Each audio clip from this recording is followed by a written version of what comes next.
দিল্লি থেকে আইপ্যাকের অন্যতম ডিরেক্টর ভিনেশ চান্ডেল গ্রেফতার। হাওয়ালা মামলায় দিল্লি পুলিশের এফআইআর এর ভিত্তিতে ইডির করা মামলা, আর সেই মামলাতেই গ্রেফতার। 28শে মার্চ করা সেই মামলাতেই ভিনেশকে গ্রেফতার করলো ইডি। হাওয়ালার মাধ্যমে প্রায় 50 কোটি বেআইনি লেনদেনের অভিযোগ সামনে এসেছে। কথা বলবো, নিউজ রুম থেকে রয়েছেন আমাদের প্রতিনিধি অতনু হালদার। অতনু, এই সংখ্যাটা হলো 50 কোটি, কিভাবে এই লেনদেন হয়েছিল, কি অভিযোগ করছে ইডি? দেখো, যেটা অভিযোগ সেটা হচ্ছে ভিনেশ চান্দেলকে গ্রেপ্তার করার, সেটা হচ্ছে যে বিভিন্নভাবে বেআইনি লেনদেনের মাধ্যমে, হাওলার মাধ্যমে এই আইপ্যাকের অ্যাকাউন্টে প্রায় 50 কোটি টাকা ঢুকেছে। এটা হচ্ছে ইডির অভিযোগ, ইডির দাবি, এবং সেই ভিত্তিতেই তাকে, সেই অভিযোগের তদন্তে নেমেই তাকে গ্রেপ্তার করা হয়েছে। প্রথম হচ্ছে দিল্লি পুলিশ, তারা একটা মামলা শুরু করে যে এই বেআইনি লেনদেনের অভিযোগে। দিল্লি পুলিশ যে মামলাটা শুরু করে, সেই মামলাটা দিল্লি পুলিশের হাত থেকে, মানে দিল্লি পুলিশের ওই এফআইআর এর ওপর ভিত্তি করে ইডি একটা মামলা শুরু করে। ইডি মামলাটা শুরু করে এবছরেরই মার্চ মাসে, এবং ইডি সেই মামলাটা শুরু করার পর ইডি সেই মামলার তদন্ত করতে শুরু করে, এবং গত 2 এপ্রিল অর্থাৎ 2রা এপ্রিল এই ইসিআরের ওপর ভিত্তি করে, অর্থাৎ 28শে মার্চ তারা যে ইসিআইআরটা রেজিস্টার করে দিল্লি পুলিশের এফআইআরের ওপর ভিত্তি করে, তার ওপর ইডি গত 2রা এপ্রিল তল্লাশি অভিযান চালায়, এবং আইপ্যাকের ভিনেশ চান্দেলের অফিস সহ বিভিন্ন জায়গায় এই তল্লাশি অভিযান চালানো হয়, এবং সেখান থেকে বহু তথ্য তারা পায়, যে তথ্যের মাধ্যমে ইডি মনে করছে যে প্রায় 50 কোটি টাকা হাওলার মাধ্যমে এই আইপ্যাকের অ্যাকাউন্টে ঢুকেছে।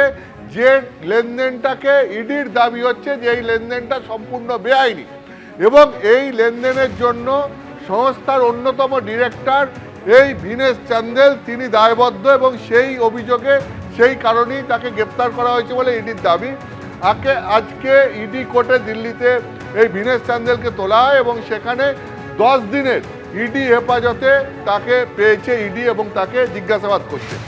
যেটা ইডির দাবি, যে অভিযোগটা কি, অভিযোগ হচ্ছে যে বিভিন্নভাবে এই বেআইনি লেনদেন চলতো, সেই লেনদেনগুলোকে বিভিন্নভাবে নানান ভুয়ো কাগজপত্র তৈরি করে সেগুলোকে বৈধ করা হতো, এবং বিভিন্ন ক্ষেত্রে অভিযোগ উঠছে যে 50% টাকা ক্যাশে নেওয়া হয়েছে, আবার 50% টাকা চেকে নেওয়া হয়েছে, তারপর ভুয়ো কাগজপত্র তৈরি করে সেই লেনদেনকে বৈধ দেখানোর চেষ্টা হয়েছে বলে ইডির অভিযোগ।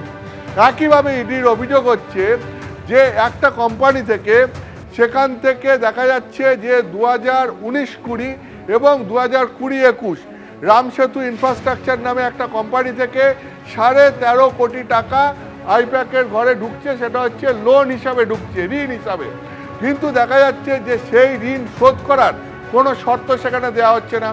সেই ঋণ শোধ না হলে কি হবে তার কোনো কন্ডিশন সেখানে বলা নেই, এবং যে কোম্পানি এই ঋণ দিচ্ছে সেই কোম্পানি কেন ঋণ দিচ্ছে সেটা বলা নেই। মানে ঋণ সংক্রান্ত যে সমস্ত শর্তাবলী থাকা উচিত সেই সমস্ত কিছু নেই। শুধু তাই নয়, ইডির আরও দাবি হচ্ছে যে বিভিন্ন সংস্থা থেকে এই আইপ্যাকের অ্যাকাউন্টে টাকা ঢুকেছে, অথচ যে সংস্থাগুলো থেকে আইপ্যাকের অ্যাকাউন্টে টাকা ঢুকছে সেগুলোর কারণ কি, সেইগুলোর ব্যাখ্যা আইপ্যাক দিতে পারছে না বলে ইডির দাবি।